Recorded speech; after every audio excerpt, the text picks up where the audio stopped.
Assalamualaikum warahmatullahi wabarakatuh. Selamat pagi dan salam sejahtera untuk kita semua.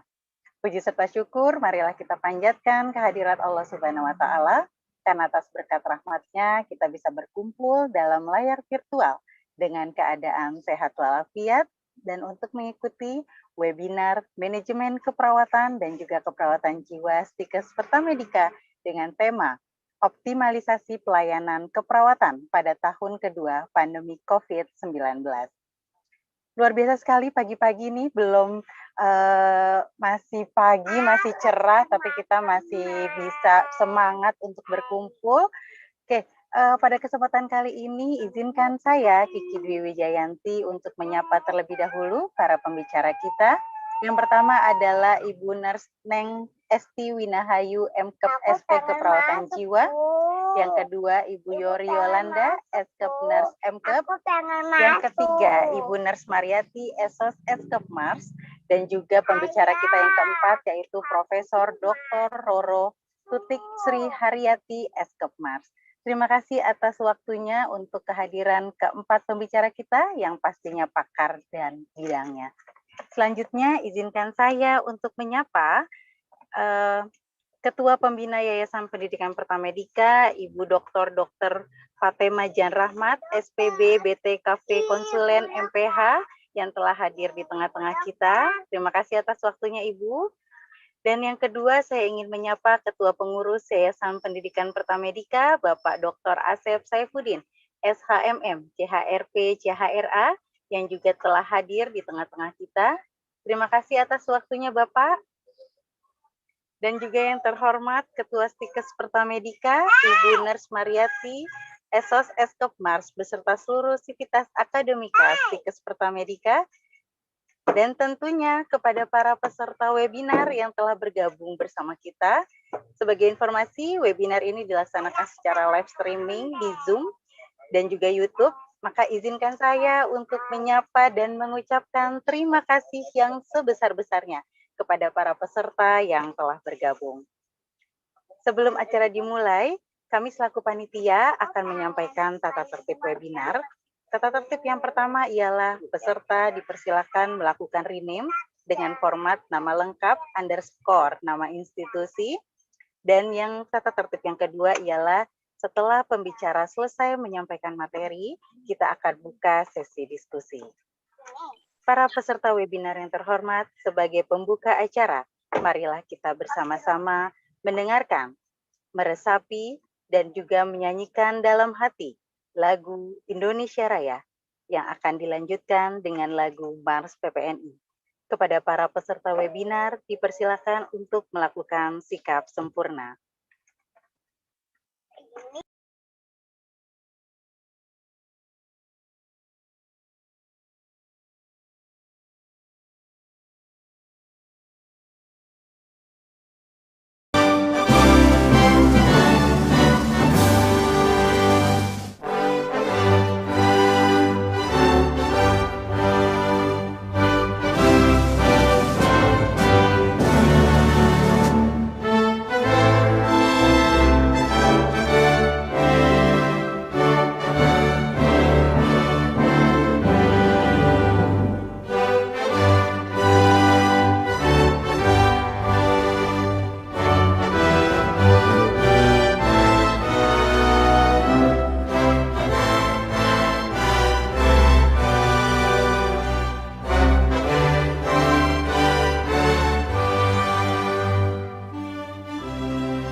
nasional Indonesia, wujud ikatan profesi perawatan, tempat membina dan mengembangkan kemampuan diri dalam membuktikan keberadaannya.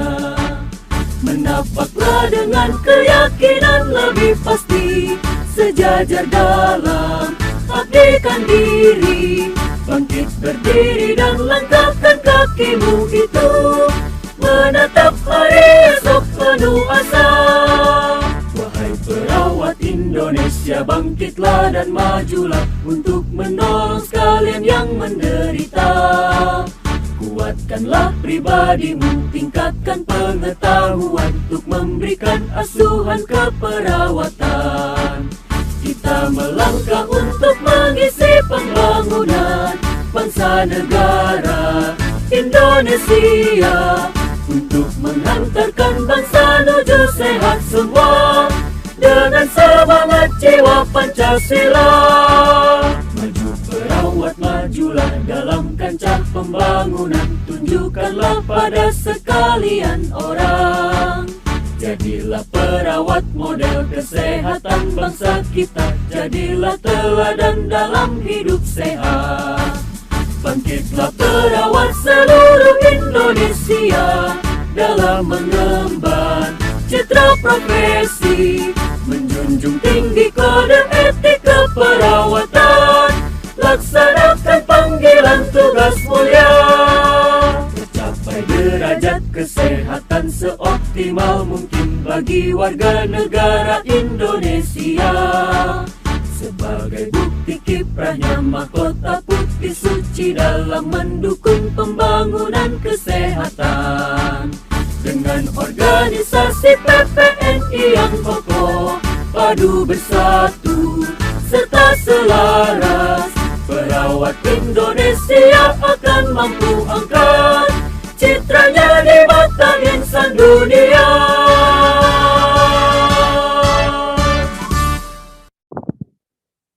Peserta webinar dipersilakan kembali ke posisi semula.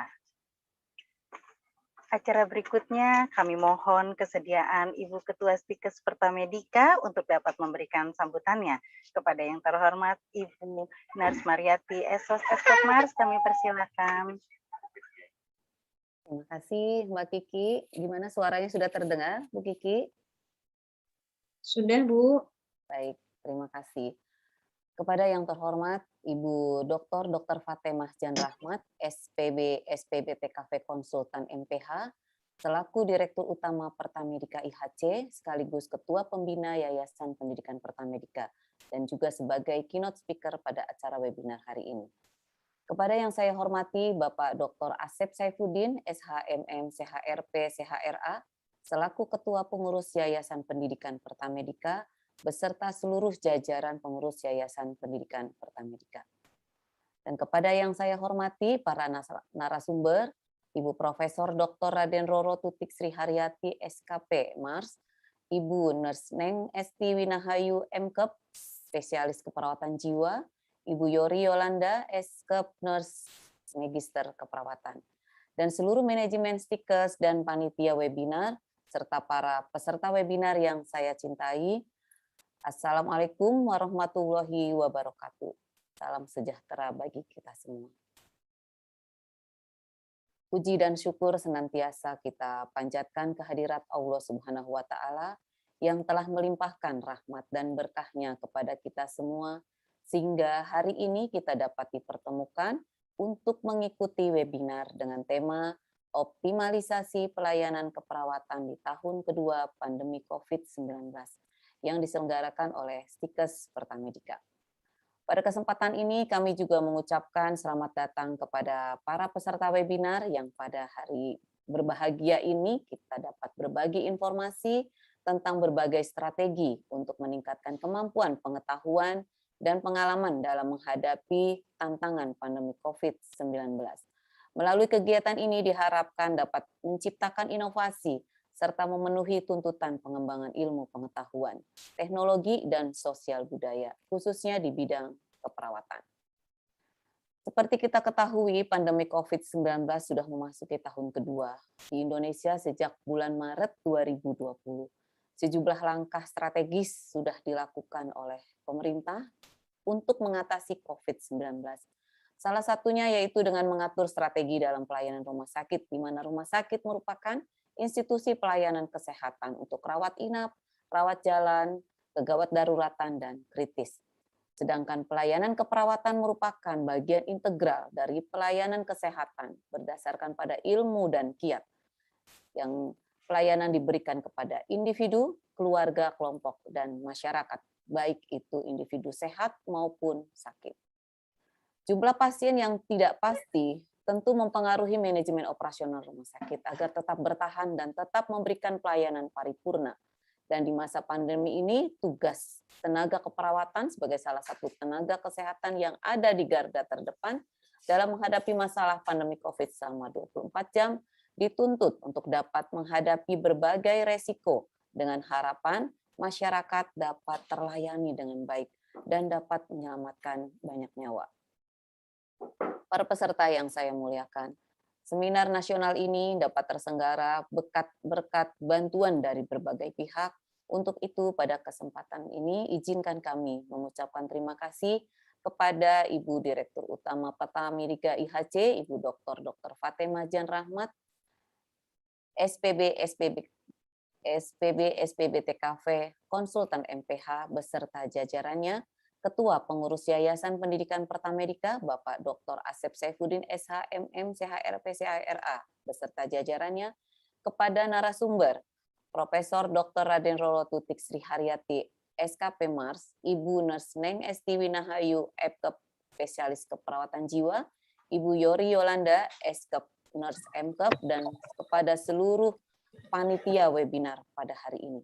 Kami menyadari bahwa penyelenggaraan seminar ini masih banyak kekurangan, baik dalam penyajian acara, pelayanan administrasi, maupun keterbatasan fasilitas. Untuk itu, kami mohon maaf yang sebesar-besarnya atas kekurangan tersebut. Akhir kata, semoga peserta seminar mendapatkan manfaat yang besar dari kegiatan ini, sehingga mampu mewujudkan pelayanan keperawatan secara optimal, sesuai dengan topik webinar pada hari ini. Demikian sambutan yang saya berikan. Apabila terdapat kekurangan, saya mohon maaf yang sebesar-besarnya karena kesempurnaan milik Allah dan kekurangan milik saya pribadi. Akhirul kalam, wabillahi taufiq wal hidayah. Wassalamualaikum warahmatullahi wabarakatuh. Waalaikumsalam warahmatullahi wabarakatuh. Terima kasih kepada Ibu Nurse Mariati, SOS Eskopmar. Untuk acara berikutnya, kami mohon kesediaan Ketua Pengurus Yayasan Pendidikan Pertamedika untuk dapat memberikan sambutannya. Kepada yang terhormat Bapak Dr. Asep Saifuddin, SHMM, CHRP, CHRA, kami persilakan. Suaranya terdengar? Terdengar Bapak, jelas. Silakan. Bismillahirrahmanirrahim. Assalamualaikum warahmatullahi wabarakatuh. Waalaikumsalam warahmatullahi wabarakatuh. Alhamdulillah, puji syukur kita kehadirat Allah Subhanahu wa Ta'ala.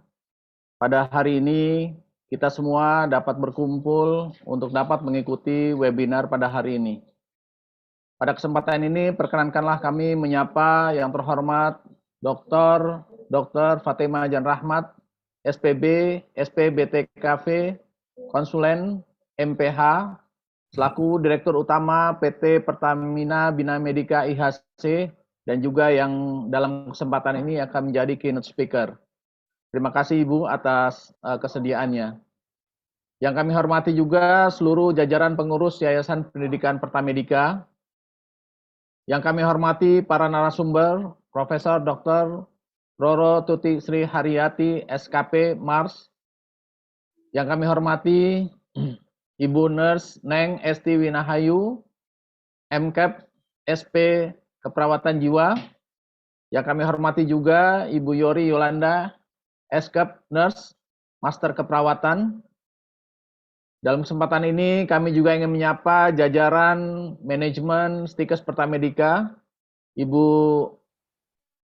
Nurse Mariati SOS SKep Mars selaku Ketua Stikes Pertamedika beserta seluruh jajaran.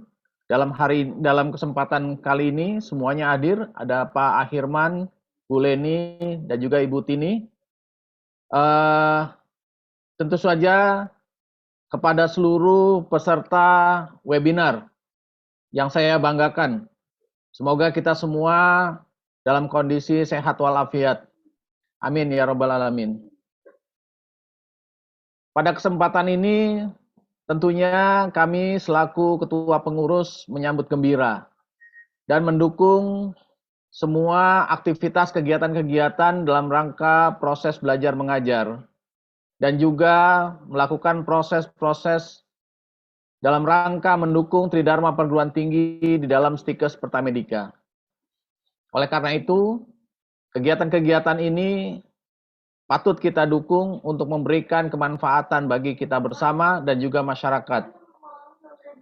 Sebagaimana kita ketahui bahwa di Indonesia dan seluruh dunia telah memasuki tahun kedua pandemi COVID-19. Para perawat merupakan garda terdepan di dalam era kondisi menghadapi pandemi ini. Oleh karena itu, kualitas asuhan keperawatan menjadi elemen kunci dari mutu pelayanan di rumah sakit. Oleh karena itu, optimalisasi proses keperawatan dalam memberikan asuhan keperawatan menjadi sangat penting dilakukan agar pelayanan keperawatan yang diberikan berkualitas sesuai yang diinginkan oleh pelayanan kesehatan dan para pengguna kesehatan. Oleh karena itulah pengelolaan asuhan keperawatan membutuhkan dukungan manajemen, baik dukungan dari manajemen rumah sakit dan para stakeholder lainnya.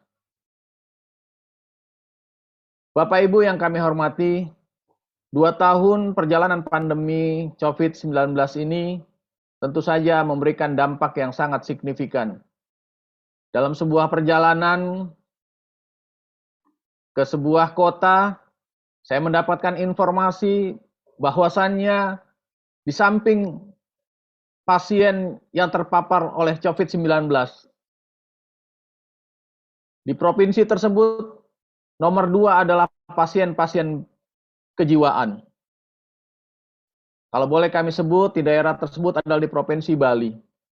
Di sana banyak sekali pasien-pasien yang terpapar bukan hanya COVID, tapi juga terdampak masalah kejiwaan. Oleh karena itu, pengaruh dan dampak COVID ini mencakup seluruh aspek, tidak hanya masalah kesehatan semata, tapi juga telah berdampak kepada seluruh aspek kehidupan kita. Disinilah peran kita selaku Stikes Pertamedika untuk hadir, memberikan sharing pengetahuan melalui bentuk webinar ini, sehingga dapat memberikan manfaat kepada masyarakat, bangsa, dan negara. Saya mengucapkan terima kasih kepada manajemen Stikes Pertamedika yang telah menyelenggarakan kegiatan ini, dan tentunya kepada seluruh panitia yang telah bersusah payah mempersiapkan sehingga hari ini bisa berlaksana dengan baik. Apresiasi dari saya dan seluruh jajaran pengurus Yayasan Pendidikan Pertamedika untuk seluruh teman-teman Stikes, untuk seluruh sivitas akademika Stikes Pertamedika. Dan kami berharap kita semua dapat mengikuti kegiatan ini dengan baik dan dapat memberikan nilai tambah bagi kita semua. Sekali lagi kami mohon kesediaan Ibu Dr. Fatemah Janrah Rahmat, SPB, SPBTKV, Konsulen MPH, yang juga merupakan Ketua Dewan Pembina Yayasan Pendidikan Pertamedika, untuk kiranya berkenan memberikan keynote speaker di dalam webinar optimalisasi pelayanan keperawatan di tahun kedua pandemi COVID-19 ini. Demikian sambutan dari kami selaku Ketua Pengurus Yayasan Pendidikan Pertamedika. Terima kasih. Billahi taufik walhidayah. Wassalamualaikum warahmatullahi wabarakatuh. Waalaikumsalam warahmatullahi wabarakatuh. Terima kasih kepada Bapak Dr. Asep Saifuddin, SHMM, CHRP, CHRA, Selanjutnya kami mengundang kehadiran keynote speaker kita yang pada kesempatan kali ini Direktur Utama PT Pertamina Bina Medica IHC, Ibu Dr. Fatemah Janrahmat, SPB PT Cafe Konsulen MPH, dengan moderator Ibu Nurse Devi Trianingsi, SKEP MKEP. Untuk itu acara kami serahkan kepada moderator. Silakan Ibu Devi. Alhamdulillah sudah aktif speakernya. Mohon izin Bapak Asep dengan Bu Mariati dan para panitia yang lainnya, saya memandu pembicara kita yang pertama dan yang mengawali webinar kali ini. Sebagai keynote speaker kita, Dr. Fatemah Janrahmat, SPB, BTVKV, konsulen MPH. Kebetulan beliau sudah hadir di antara kita. Memang webinar kali ini diselenggarakan sebagai bukan memperingati ya, tapi lebih mengingatkan kita kembali ternyata pandemi COVID sudah masuk tahun keduanya ya, dan di sini kita sebagai bagian dari institusi kesehatan ya, bagaimana mempersiapkan agar pelayanan keperawatan bisa optimal gitu ya. Ternyata memang saya melihat ini keynote kita ya sebagai direktur utama dari Pertamina Bina Medica Healthcare Corporation ya, dari Rumah Sakit BUMN Indonesia, itu memang concern terhadap khususnya COVID-19 ya. Memang kebetulan sekali beliau ditunjuk sebagai direktur di tahun mendekati COVID-19 ya, memang di bulan Juni tahun 2019. Jadi beliau ini memang sudah membidangi dan berada pada masanya ya, yaitu masa di mana pandemi COVID sedang muncul dan pada saat itu ya diawali, dan di sini melihat dari inovasi-inovasi yang dikembangkan oleh Pertamina Bina Medica sendiri, Pertamina Bina Medica IHC tentunya ya, terkait dengan optimalisasi pelayanan COVID-19 ya, banyak sekali saya lihat di sini pengembangannya ya. Ada juga telemedicine gitu ya, di mana di sini mensupport perawatan pasien jarak jauh, jadi tidak perlu ketemu dengan tenaga medisnya gitu ya. Terus kemudian juga ada di sini mobile lab PCR ya, di mana mensupport juga pemeriksaan penunjang untuk COVID-19 bisa dilakukan di hari yang sama, same day ya. Di situ ada lab Kobas ya, kemudian juga ada home health care ya, di sini dikembangkan juga. Dr. Fat ini sendiri selain menjadi direktur PT Pertamina Bina Medica IHC, juga aktif sebagai ketua Project Management Office dari tim penanganan coronavirus disease pada BUMN ya. Sebelumnya menjabat sebagai direktur utama PT Pertamina Bina Medica IHC ya, yang sampai sekarang masih aktif ya. Kemudian juga di sini memiliki spesialisasi sebagai dokter toraks kardiovaskuler surgeon. Ini juga telah berpengalaman memimpin sebagai yang concern terhadap penelitian dan pendidikan terkait toraks kardiovaskuler. Ini karena Dr. Fatemah belum join, jadi saya banyak mengeksplor tentang beliau ya, karena sampai sekarang pun beliau masih aktif mengajar ya. Jadi ternyata beliau adalah dosen yang masih aktif mengajar di Fakultas Kedokteran Universitas Indonesia ya, di prodi Ilmu Bedah ya. Jadi memang sangat concern terhadap penelitian dan pendidikan, penelitian dan pengembangan kreativitas anak bangsa ya. Boleh sambil menunggu mungkin mau diselingi dengan company profile atau yang lainnya, silakan. Ya, Bu Devi, terima kasih luar biasa sekali ya sambil kita menunggu kehadiran tamu Ya, istimewa betul. kita. Betul ya Bu ya.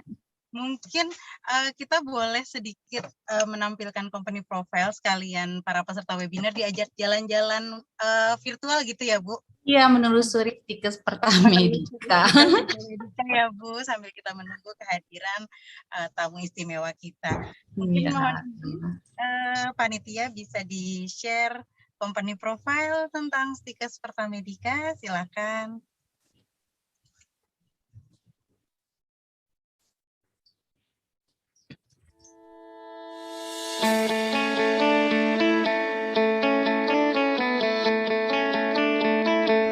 Selamat datang di Sekolah Tinggi Ilmu Kesehatan Pertamedika, sebuah institusi pendidikan kesehatan yang mampu menciptakan tenaga kesehatan yang berkompeten dan berpengaruh di Indonesia.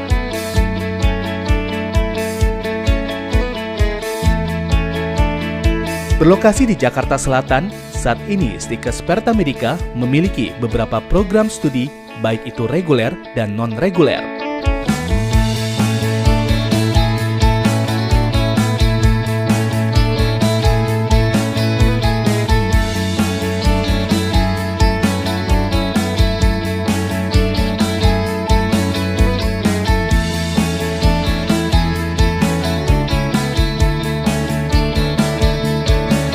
Sebagai salah satu sekolah tinggi ilmu kesehatan yang berkualitas, Stikes Pertamedika memiliki para pengajar yang berkompeten dan berdedikasi tinggi untuk mencetak tenaga kesehatan yang handal dan profesional. Sebagai salah satu institusi pendidikan terkemuka di Jakarta, Stikes Pertamedika berkomitmen kuat untuk menghasilkan tenaga kesehatan yang profesional, handal, dan terpercaya, agar dapat bekerja di rumah sakit dan instansi kesehatan lainnya, baik nasional maupun internasional.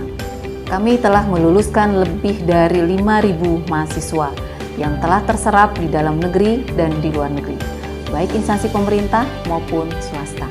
Kami siap menerima para lulusan SMA dan SMK sederajat untuk dapat diasuh dan diasah agar dapat berkiprah di tatanan layanan kesehatan sehingga dapat bersama-sama meningkatkan derajat kesehatan masyarakat Indonesia.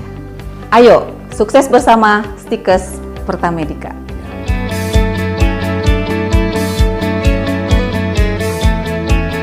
Tuntutan akan kebutuhan tenaga kesehatan yang profesional sesuai dengan kemajuan ilmu dan teknologi merupakan motivasi yang kuat untuk Yayasan Pertamina Bina Medica dalam menyelenggarakan pendidikan kesehatan. Stikes Pertamedika merupakan bagian dari Pertamedika Indonesian Healthcare Corporation. Saat ini, selaku pengelola rumah sakit BUMN di seluruh Indonesia, Pertamedika Indonesian Healthcare Corporation tentu saja memberikan dukungan yang kuat bagi Stikes Pertamedika.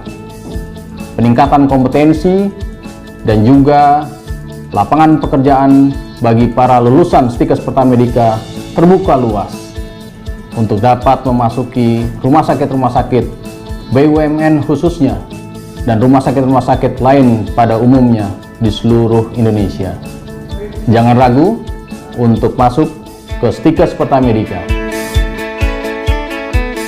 Dengan nama awal Akademi Keperawatan Pertamina, Stikes Pertamedika telah terakreditasi pada tahun 2001 hingga sekarang dari Departemen Kesehatan Republik Indonesia dan membuktikan sebagai institusi pendidikan yang mampu menghasilkan lulusan yang kompeten, disiplin, dan berdedikasi tinggi. Untuk meningkatkan proses pembelajaran yang berkualitas, Stikes Pertamedika dilengkapi dengan berbagai fasilitas penunjang.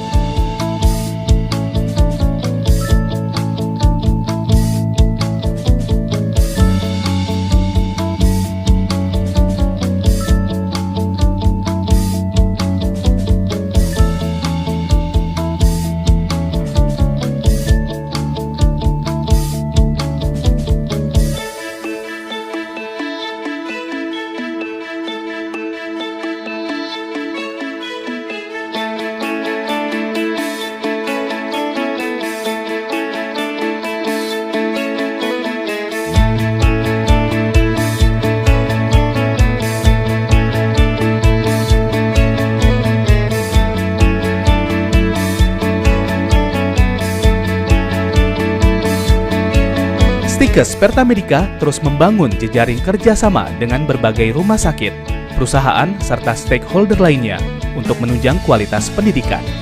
Terutama Rumah Sakit Pertamina yang memberikan ruang praktek khusus bagi para mahasiswa.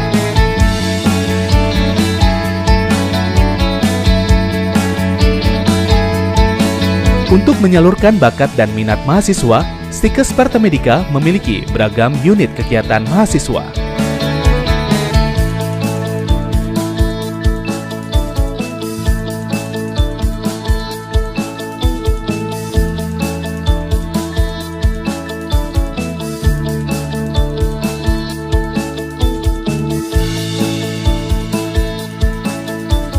Stikes Pertamedika telah bekerja sama dengan berbagai rumah sakit dan institusi pelayanan kesehatan di seluruh Indonesia sebagai penyerap lulusan tenaga Stikes Pertamedika.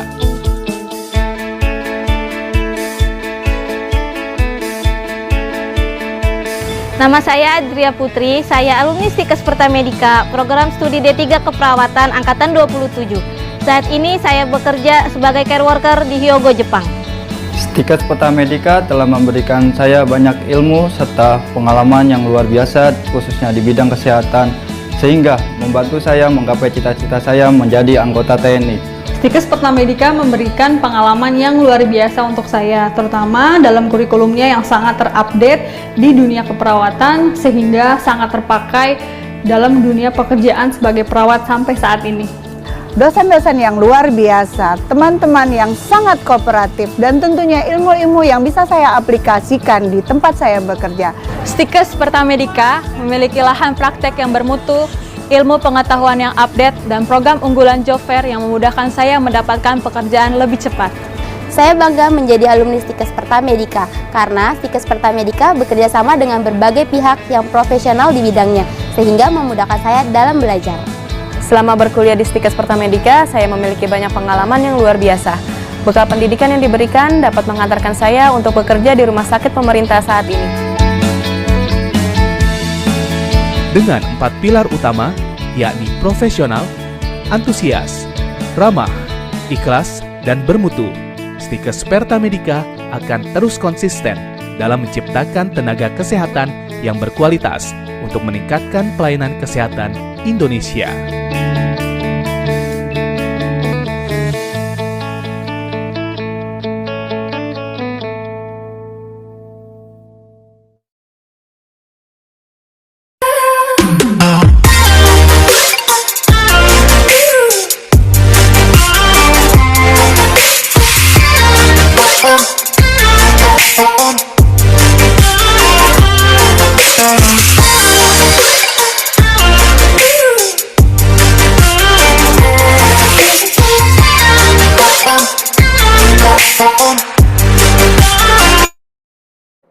Baik, wah, bagaimana?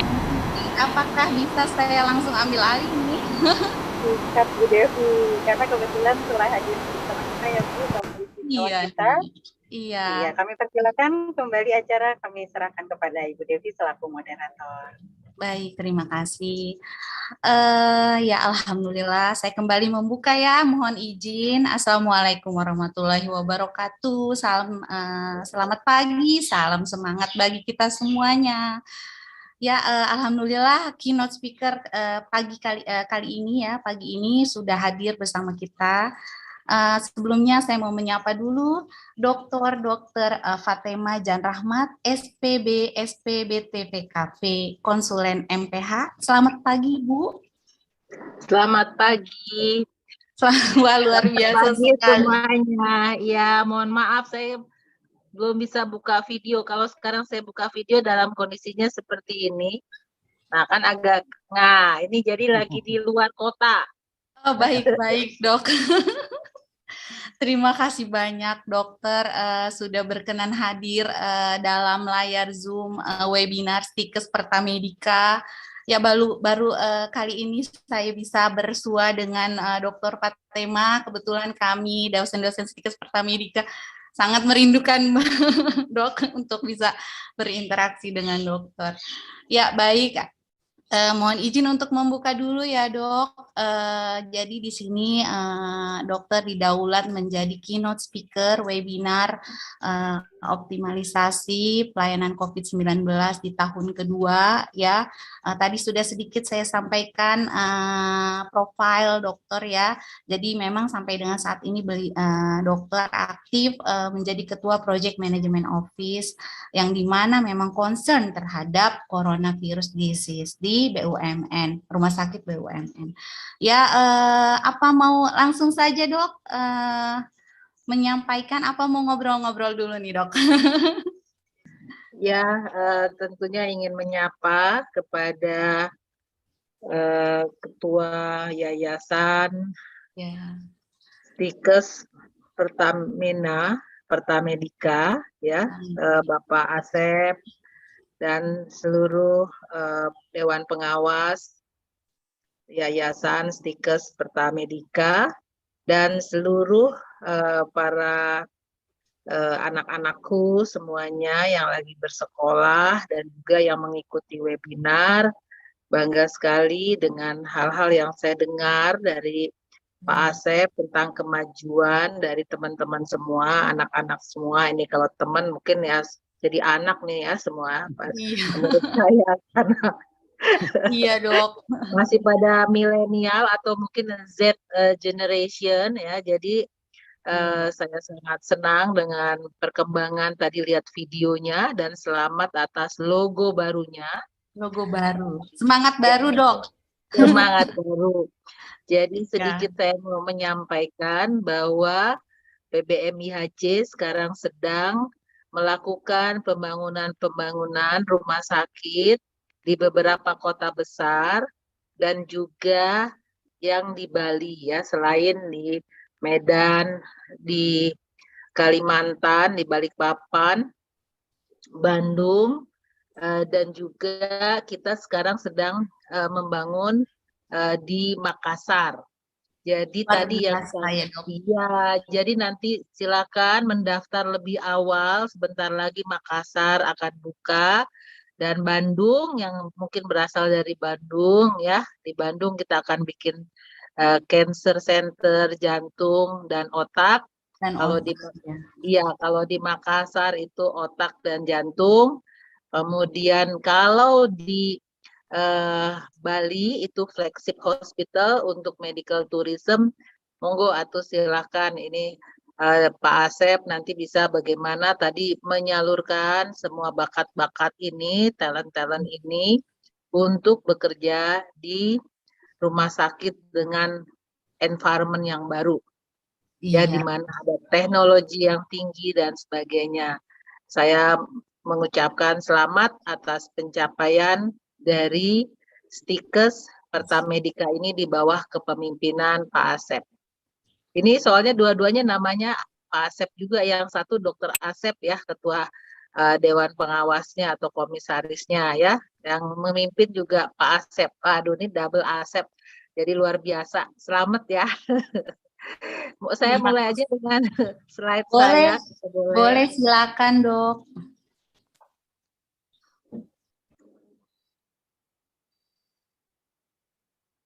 Nanti khusus untuk yang di Bali, saya mohon untuk kerjasamanya tim tim PMO untuk pengembangan Bali untuk mulai bersiap-siap, oleh karena pembangunan, desain pembangunannya sudah dimulai Pak Asep. Baik. Siap dok. Terima kasih ya, dok. Terima kasih. Baik, jadi saya diminta untuk menyampaikan optimalisasi pelayanan keperawatan di tahun kedua pandemi COVID-19. Next slide. Bahwa situasi terkini kasus COVID di Indonesia, kalau kita lihat selama 2 tahun ini, kita mengalami satu lonjakan pada awal, kemudian lonjakan yang juga terjadi di Indonesia pada akhir tahun 2020, dan kita menganggap terjadi second wave pada Juli Agustus ya. Kita lihat di sana ada spike yang cukup tinggi, di mana kondisi konfirmasi kasus di Indonesia mencapai 4.254.815 orang, dan kasus aktif sampai saat ini yaitu yang masih ada yaitu 8.040 orang dengan tingkat kesembuhan di 4.102.993 dan yang tidak bersama kita lagi sebanyak 143.782. Kalau kita lihat spike-spike yang terjadi di situasi Indonesia sangat berbeda dengan situasi di global. Kalau kita lihat di global spike-spike-nya banyak ya. Itu ada naik, ada turun, ada naik, ada turun ya. Dan hampir berbeda waktunya selama 3 bulan. Ini yang terjadi di global. Nah, di global sendiri total konfirmasi mencapai lebih dari 260 juta, kasus aktifnya lebih dari 19 juta, dan yang sembuh lebih dari 235 juta, dan meninggal di 5,1 juta. Next slide. Nah, kalau kita lihat bahwa Indonesia itu terjadi yang namanya community transmission ya, berbagai macam skala dari transmisi ini, skala 1, skala 2 ya, di situ kita lihat City 1, City 2, City 3, dan City 4, maka di seluruh kota-kota besar di Indonesia, rata-rata gelombang-gelombangnya terjadi, tapi hanya pada city yang ringan saja ya, sampai dengan sedikit lebih tinggi. Dengan city yang kedua ya, community transmisi tahap level 2. Ini kayak Maiji ya, ada levelnya ya, ada level 1, level 2 ya, dan sebagainya nih. Mungkin lebih mudah mengingatnya. Namun kalau kita lihat di seluruh kota Indonesia, ketika bulan Mei, Juni, Juli, Agustus sampai dengan September, itu di Agustus itu mengalami spike. Hampir semuanya di Jawa ya, terutama Jakarta, Jawa Timur ya, itu adalah mengalami spike-spike yang tinggi sekali ya. Yang biru kita lihat itu adalah area Sumatera, hijau itu Jawa, Bali, kemudian yang merah Kalimantan. Nah, ini menunjukkan bahwa spike yang tertinggi kita pernah mencapai di city community transmission adalah 150 plus ya, hampir lebih ya. Walaupun mungkin belum mencapai maksimal, hanya di spike-nya yaitu di atas 150. Ya, kita belum mencapai yang lebih dari 150 community transmission-nya. Kalau kita lihat daerah-daerah daerah Nusa Tenggara, Maluku, daerah Sulawesi itu lebih rendah spike-nya ya. Namun demikian pada akhir bulan November kita lihat semuanya sudah menurun dan hampir melandai ya, hampir melandai. Kenapa saya katakan hampir melandai? Kita masih mendapatkan spike-spike kecil ya, yang dari 0 kadang-kadang ada 13, ada 3 pasien di tiap-tiap rumah sakit, ada 1 pasien. Namun belum betul-betul 0, tetapi ada sedikit, namun tidak signifikan, masih di dalam community transmisi yang kurang dari 20 perharinya, dari 100.000 populasi per week ya, average-nya di dalam 2 minggu terakhir ini masih sangat rendah sekali, tidak signifikan. Bagaimana dengan jumlah testing? Dan kita berasa cukup baik jumlah testingnya, yaitu masih cukup tinggi ya jumlah testingnya, dan juga saya melihat bahwa ada pergeseran. Ini yang saya mungkin sedikit khawatir, untuk pemeriksaan PCR sekarang jauh lebih rendah daripada antigen. Namun demikian protokol kesehatan di Indonesia saya melihat cukup baik, disiplin, walaupun kita masih ada spot-spot, area-area tertentu yang tidak memakai masker, namun kebanyakan sekarang ini kesadaran memakai masker jauh lebih baik di Indonesia. Terlihat bahwa angka positivity rate-nya sangat rendah ya, yang gambar grafik ya. Kalau gambar bar itu menunjukkan gambar jumlah tes, sementara gambar grafiknya menunjukkan bahwa positivity rate-nya jauh lebih rendah dan hanya 0, saja ya, 0,2, 0,1% angka positivity rate-nya. Next slide. Ya, kalau kita lihat pada waktu Indonesia ya, pada waktu Mei tahun 2021 sampai dengan Juli, ketika Indonesia mengalami spike yang sangat tinggi sampai di community transmisinya level 4, ya, di mana hampir 150 per 100.000 penduduk ya, kita lihat positivity rate-nya sampai di atas 35%. Ketika itu kita lihat negara di Eropa seperti United Kingdom, Inggris itu juga tinggi. Namun kita lihat coba ke bawah grafiknya, Jerman dan Singapura sangat rendah ya pada waktu kita masuk ke bulan Mei, Juni dan Juli ya, di mana Indonesia mengalami second wave sementara Jerman dan Singapura melandai. Bagaimana dengan situasi setelah Juli sampai dengan November? Kita lihat bahwa Indonesia sudah sangat rendah ya, hampir mencapai garis zero ya, walaupun tadi saya menyampaikan masih ada spike-spike kecil, tetapi semuanya turun dan kalaupun ada kemungkinan sangat ringan sehingga hanya tinggal ataupun dirawat, melakukan isolasi di rumah. Kita lihat Wisma Atlet pun yang terakhir hanya berjumlah 200 sampai 250 orang yang dirawat dengan kondisi COVID yang ringan. Sementara kalau kita lihat wave dari Jerman, ketika kita sudah melandai, Jerman naik dengan sangat tingginya dan belum mencapai spike-nya.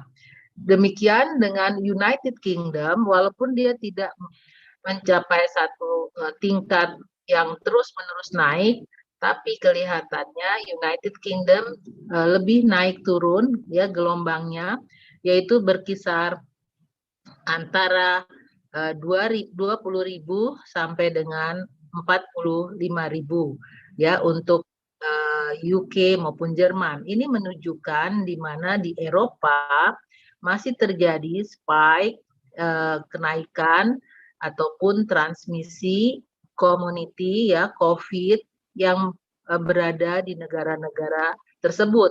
Walaupun kalau kita dengar bagaimana produksi vaksin, terutama yaitu vaksin Moderna dan vaksin Pfizer yang diproduksi oleh Eropa, itu mereka mendapatkan vaksinasi yang cukup lengkap bandingkan kita di Indonesia. Namun demikian Singapura, kalau kita lihat data Singapura, mulai dari September mulai terjadi peningkatan, Oktober juga meningkat, tetapi di November mulai menurun dan akan kelihatannya melandai. Mengapa terjadi demikian akan kita bahas. Kemungkinan mengapa Singapura yang dekat dengan Indonesia, Malaysia, Brunei naik sementara Indonesia masih bertahan di kondisi melandai. Next slide. Nah, kalau kita lihat third wave apakah terjadi? Kalau dilihat dari data yang kita lihat pada grafik ini, maka angka dari terjadinya transmisi infeksi ini lebih banyak terjadi pada negara-negara Eropa, negara Amerika, ya di Northern Amerika, kemudian juga terjadi di Asia dan Middle East, ya. Sementara Amerika Latin, Afrika, Oceania itu sudah melandai, namun kita lihat yang merah orange tua yaitu Eropa justru dia dalam kondisi masih meningkat. Sehingga third wave ini kita lihat masih perlu kita antisipasi apakah gelombang-gelombang yang terjadi ataupun mutasi-mutasi yang merupakan VOC, variant of concern, yang kita akan ikuti terus di dalam laporan-laporan WHO berdasarkan penemuan-penemuan para pakar. Terjadinya mutasi tersebut merupakan hal-hal yang harus kita antisipasi. Kita lihat gambar pada gelombang puncak ya, terjadinya infeksi di negara-negara Eropa, Denmark, Norway, Slovakia, ya, Germany, Belgium dan sebagainya. Mereka mengalami puncak yang sangat tinggi. Ya, kalau kita lihat, sementara negara-negara kalau lihat itu gambaran daripada gelombang itu mencapai gambaran terjadinya transmisi infeksi yang masih mengalami puncak, ya, atau berada di puncak ataupun masih menuju puncak. Itu adalah gelombang-gelombang yang memberikan gambaran bahwa negara-negara masih mengikuti satu infeksi yang mengalami puncak di dalam penanggulangan infeksi COVID. Sementara kalau kita lihat yang lebih arahnya muda dan pucat itu adalah negara-negara yang mendekati Asia, di daerah regional Asia sampai dengan Indonesia, itu adalah negara-negara yang sudah melandai. Ya, kalau kita lihat bahwa third wave ini apakah akan terjadi dari Eropa ke Asia, ini masih tidak bisa kita prediksi ataupun kita pastikan. Namun mengapa? Karena potensi peningkatan ini masih dapat kita lihat. Yang satu oleh karena mutasi virus, dan kita baru saja mendengar kita kemarin mengalami mutasi Delta yang sangat penularannya yang sangat cepat, dan saat ini baru saja di VOC, yaitu variants of concern yang disampaikan oleh WHO yang baru saja didapatkan dari Afrika Selatan, yaitu Omicron dengan mutasi sebanyak 32 mutasi protein, sementara Delta hanya 16 mutasinya yang dinamakan B11529. Di Eropa cuacanya dingin dan ini mempengaruhi kondisi tubuh dan virus yang mungkin lebih tahan serta pelonggaran mobilitas dan protokol kesehatan. Jadi kita lihat di sini adanya pelonggaran protokol kesehatan ini kemungkinan bisa menjadi hilangnya daya tahan ataupun peningkatan virus load dari setiap individu sehingga bisa terjadi infeksi. Namun di Singapura yang memang bercuacanya panas, mengapa masih terjadi peningkatan? Ini terlihat walaupun 80% warga negara Singapura telah melakukan vaksinasi, kemungkinan populasi yang unvaccinated atau orang-orang yang belum divaksinasi, ya, ini sebanyak 20% kemungkinan terjadi potensi terkena COVID-19 dengan gejala, ya, gejalanya kebanyakan memang ringan dan sedang, dan ini terjadi pada populasi yang unvaccinated, ya. Nah, ini yang menjelaskan mengapa Singapura walaupun bercuaca panas tetapi memiliki potensi terkena COVID, ya, oleh karena ada kelompok yang unvaccinated. Kemudian berdasarkan pola dan tren yang ada, Eropa, Amerika dan sebagainya, masih ada yang memiliki tren kasus harian yang mendekati puncak seperti yang saya jelaskan di atas.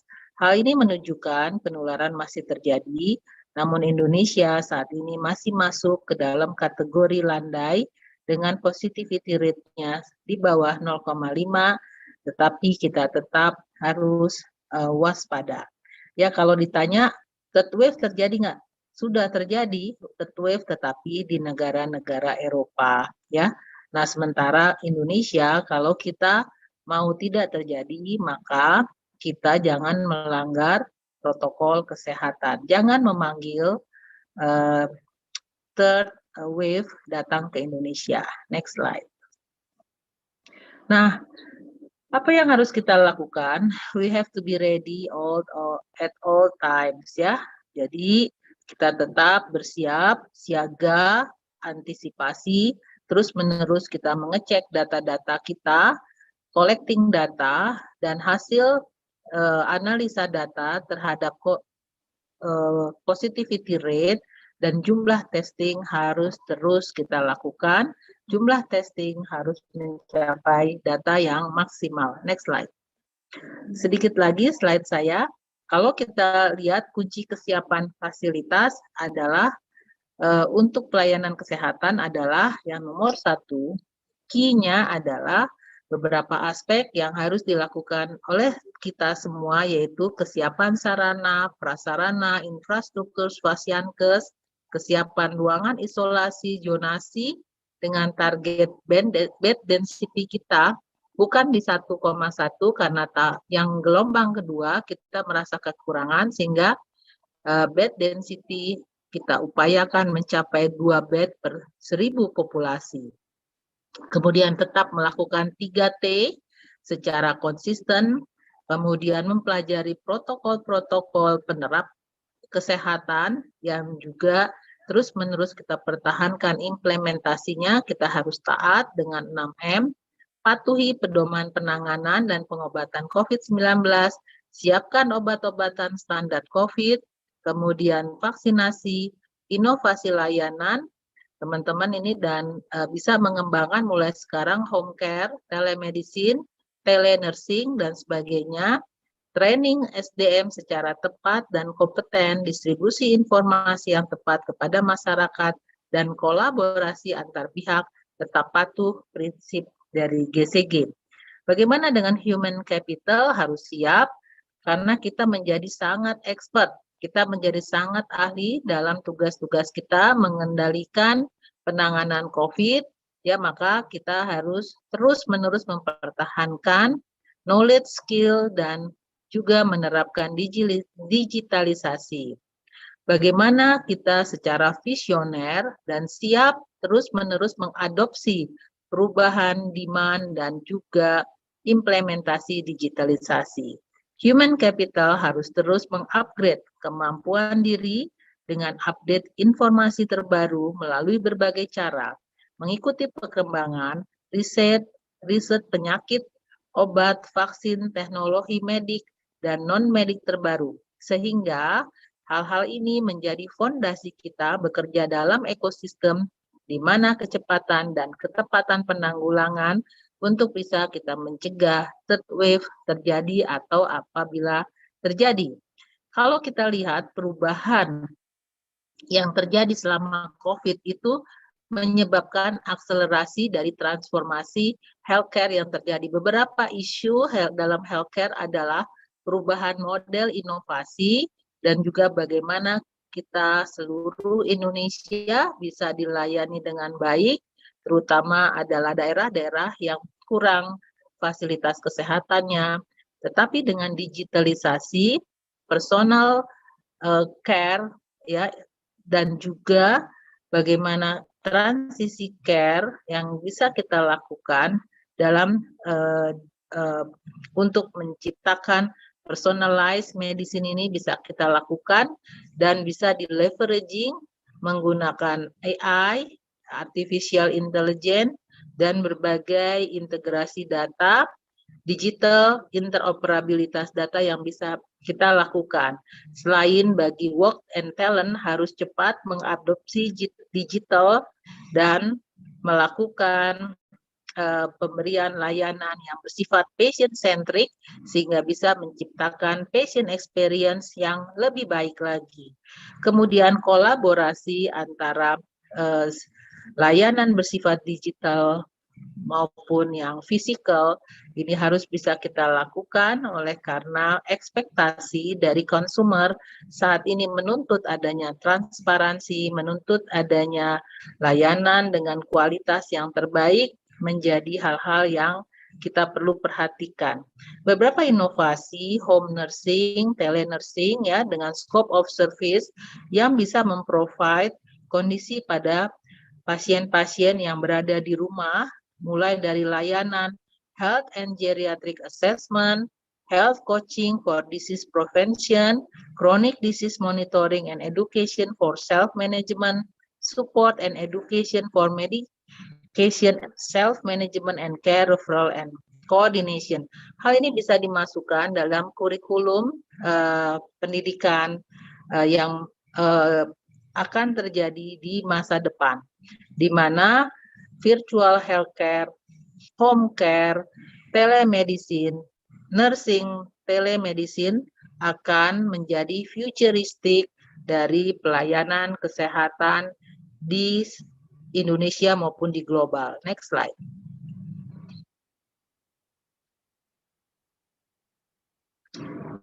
Next slide. Ya, kita perlu mengantisipasi proses-proses di dalam delivery of care, di mana pada kasus-kasus COVID yang sudah bercampur dengan kasus-kasus non-COVID di rumah sakit, perlu menerapkan zona merah, jalur merah, zona kuning, dan zona hijau untuk memastikan bahwa seluruh nakes, perawat, tenaga kesehatan lainnya, dan para dokter tidak mendapatkan penularan COVID di tempat bekerja. Next slide. Selanjutnya, kita perlu mempelajari prinsip pengobatan pada COVID yang sangat penting, yaitu ada dua, yaitu fase virus maupun fase terjadinya disregulasi imunitas.